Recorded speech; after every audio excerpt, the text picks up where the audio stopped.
Oi gente, tudo bem? Eu sou Helenice Prim. Vamos continuar a leitura do livro Vidas em que Jesus e Buda se conheciam. E a gente vai começar com o Gary falando, mas é uma partezinha que ele já falou. Claro, logo antes do último capítulo, é possível que tu, a quem Deus diz, libera o meu filho, sejas tentado a não escutar, quando aprendes que és aquele para quem ele pede liberação. E o que a não ser isso esse curso quer ensinar? E o que a não ser isso existe para aprenderes? E o Arten, aí está. Então vamos falar sobre outro assunto importante. Você sabe que, de acordo com o curso, toda dor é causada pela culpa inconsciente. Já parou para pensar que a experiência de morte será diferente dependendo de quanta culpa na mente foi curada pelo perdão e quanta ainda permanece? E o Gary, nunca pensei nisso, mas por que deveria? Brincadeira. Nunca pensei que essa experiência poderia variar dependendo do perdão, mas faz sentido. E o Arten, na maioria dos casos, e digo maioria, e não todos, porque o ego gosta das coisas complicadas, quando seu corpo para, você não sente qualquer dor. Pode ser de sentir dor enquanto morre, mas não depois. É simplesmente o oposto. Geralmente é uma experiência muito boa. Nenhuma dor física, o alívio de parecer deixar o corpo e ser livre é uma experiência beatífica para a maioria no início. E o Gary, estive pensando um pouco sobre isso ultimamente. Eu me lembro do quanto eu chorei e do quanto fiquei transtornado quando minha mãe e meu pai faleceram. Não chamávamos isso de fazer sua transição nos anos 70. Eles morreram. Meu pai estava no trabalho e simplesmente caiu morto. Seu corpo despencou no chão.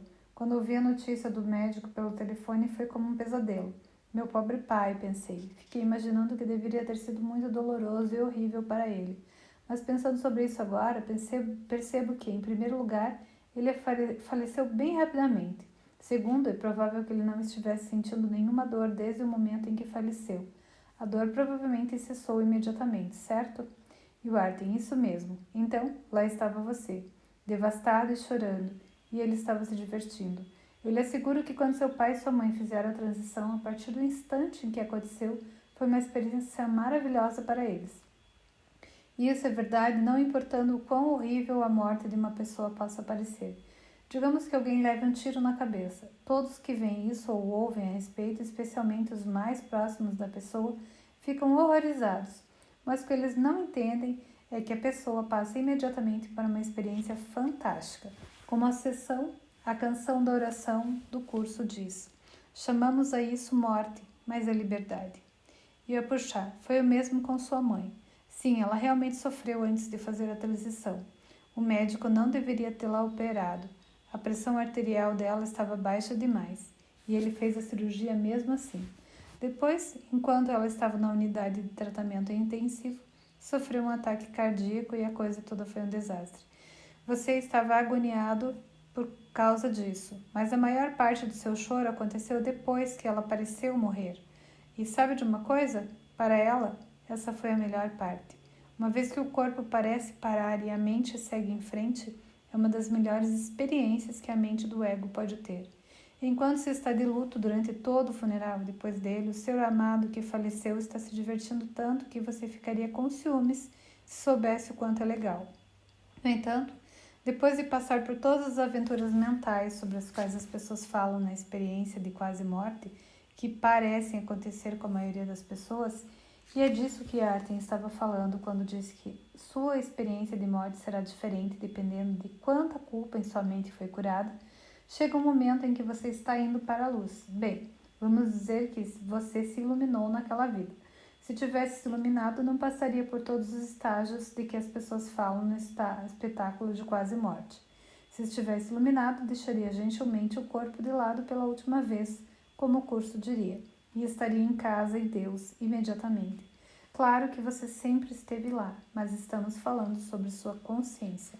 No instante em que se torna iluminado, enquanto ainda está em um corpo, que é onde a iluminação acontece, não durante o período entre vidas, você fica ciente do fato que é um com Deus, sempre foi e sempre será. E experimenta isso daquele momento em diante. Depois, quando deixa seu corpo de lado, a experiência de perfeita unicidade com Deus continua pela eternidade, que é atemporal. E o Gary, eu quero isso. E sei a resposta para essa pergunta, mas gostaria de ouvi-la de vocês. O que acontece se você não estiver iluminado? E a puxar, nós dissemos que toda dor é causada pela culpa. Isso inclui tanto a dor psicológica quanto a física.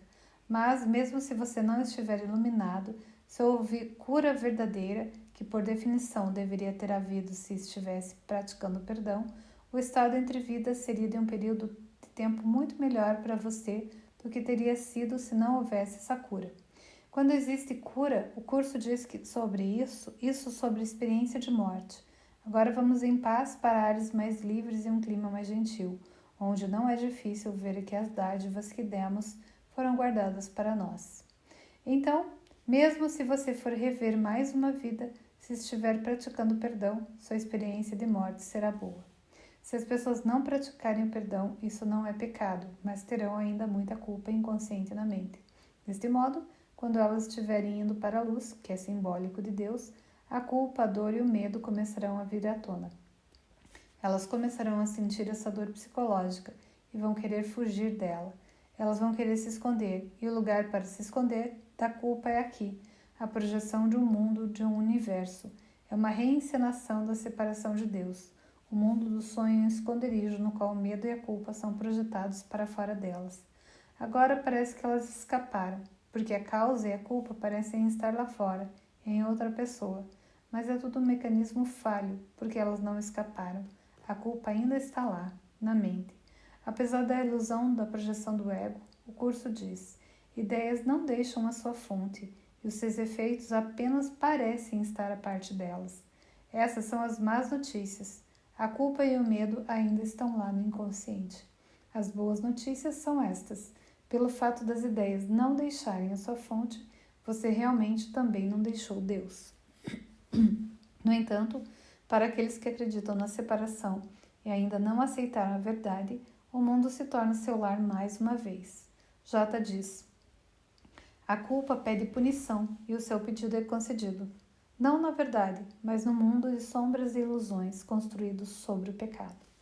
E o Gary: então, se eu alcançar a iluminação dessa vez, o que vocês dizem que é possível, não vou passar por toda essa coisa de quase morte outra vez. Vou experimentar minha perfeita unicidade com Deus enquanto ainda pareço estar aqui, e quase nem estarei ciente do meu corpo. Minha consciência estará com a minha realidade. Aí, quando eu deixar o corpo de lado, será isso. Estarei em casa. E a respeito da coisa no curso sobre dar o passo final, ele diz, aqui vou ler: o perdão é desconhecido no céu, onde a sua necessidade seria inconcebível. No entanto, nesse mundo, o perdão é uma correção necessária a todos os erros que cometemos. Oferecer o perdão é o único modo de o recebermos, pois ele reflete a lei do céu, onde dar e receber são a mesma coisa. O céu é o estado natural de todos os filhos de Deus, tal como ele os criou. Essa é a sua realidade para sempre. Ela não foi mudada por ter sido esquecida. O perdão é o meio através do qual nós nos lembraremos. Através do perdão, o pensamento do mundo é revertido. O mundo perdoado vem a ser a porta do céu, porque através da sua misericórdia podemos finalmente perdoar a nós mesmos. Não aprisionando ninguém à culpa, nós nos libertamos. Tomando conhecimento de Cristo em todos os nossos irmãos, reconhecemos a sua presença em nós mesmos. Esquecendo todas as nossas percepções equivocadas e sem nada do passado para nos deter, podemos nos lembrar de Deus. Além deste aprendizado, não podemos ir. Estamos prontos e o próprio Deus dará o passo final em nossa viagem de volta a Ele. E o Gary, continuando, esse é um resumo muito bom do curso, na verdade, e está no prefácio. Eu me lembro da primeira vez em que li isso, aliás, quando diz que o próprio Deus dará o último passo em nosso retorno a Ele. Pensei que significava que Deus iria me matar. E o Artin, não, lembre-se, Deus o criou, você não o criou. É por isso que ele dá o último passo, que, claro, é uma metáfora. Você simplesmente retorna de onde parou. Não que tenha mesmo partido, com ele como criador e você como criador. Como o curso coloca, nenhuma nota na canção do céu se perdeu.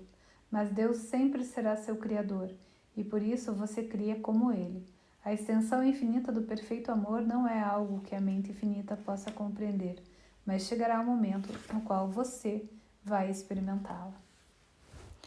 E a gente vai deixar para as cenas dos próximos capítulos, porque a Puxá vai falar mais uma coisa do prefácio que é muito linda. É isso aí, gente. Um beijo no coração de todos.